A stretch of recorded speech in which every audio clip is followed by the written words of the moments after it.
I'm Evelyn Risley, and you're watching TechCrunch Now for Monday, July 12th. Joining us in the studio today is Ron Hirschhorn. He's the co-founder of Boku, and Charlie Graham. He's the founder of Shop It To Me. Thanks for joining us, guys. Let's start off with you, Ron. You run Boku, which is a mobile payments company. You've also partnered with Zynga. Now, over the course of the weekend, we got news that Zynga got an investment of roughly 100 to 200 million from Google. What do you think that means for Google Games and for Zynga? So I think it's an opportunity for Zynga to branch beyond Facebook. If you look at the growth of games, how they've stalled across all of the Facebook platform, you look at the top 25 games, you've seen declines even in Farmville from a peak of about 80 million daily active users down to about 60 million. The revenue numbers are amazing, meaning that they are going to, that their valuation is sort of bigger than EA's right now. But here they're able to get off of the Facebook platform, in addition to the Facebook platform, pursue other venues of demand, and it helps them, while it also helps Google establish what could be their social network with Google Me.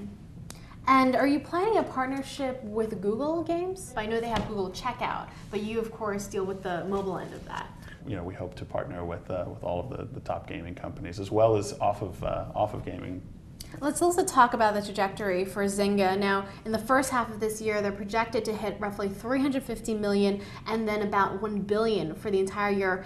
What does that mean for you guys? Because you're serving the back end for the mobile side, right? How important is Zynga to your business? So all of gaming is pretty important in our business, and we've been really lucky in the growth of both Facebook and other social games on and off Facebook.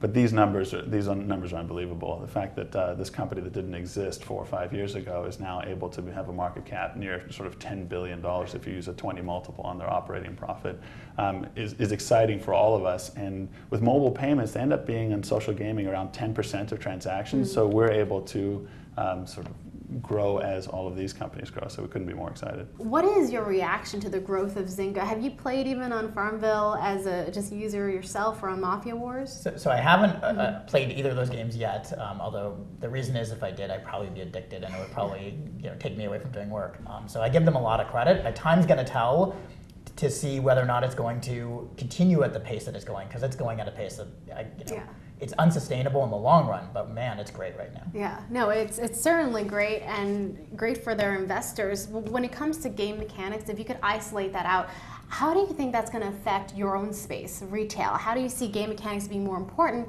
to sites like Groupon, to Shop It To Me, to Guild? Yeah, so I mean, when you look at the e-commerce space, first of all, it's exploding, and a lot of the components of gaming you're seeing in the e-commerce space, and those are starting to emerge. The example I like to give is, Gilt Group and all the sample sale sites across the board, they embody gaming in the sense that you're racing against all these other people to buy that last item before it goes out of stock. So they've already tried to make it very much like a game. Now, talking about retail, let's talk about the iPhone. And I hate to bring this subject over and over again, but Consumer Reports came out this morning and said that we can't recommend the iPhone, that there are legitimate hardware issues, and it's going to interfere with reception. Now, Ron, do you own the iPhone? I don't. So I use my phone primarily for business, and with the amount of drop calls that I was having on my previous 2 versions of the iPhone, I had to switch. Now, Charlie, before this segment, I saw that you flashed your iPhone 4, and you seem to be a pretty happy customer, right? What do you think about this Consumer Report? So I got my iPhone actually last week, and I'm a big fan of the iPhone 4, regardless of the report. I think I agree with Ron that the iPhone has reception problems. I think everyone knows that who owns an iPhone, and it's something you live with because the other benefits are so good. It doesn't bother you, though, that Apple potentially here lied because they said that it was only a software issue, and Consumer Reports is saying, no, we've tested this, it's also a hardware issue. The question of them lying would imply that they know it's a hardware problem and they're trying not to tell anyone. And I don't know if they even know what the problem is. I'm guessing that they were blindsided by the problem. So for people who are on the fence out there trying to decide whether or not they should buy the iPhone, Charlie says yes, and Ron says no, or at least is more lukewarm about it. It's an amazing device, and if you need to use it as a primary means of communicating for business, I'd keep it as a secondary phone.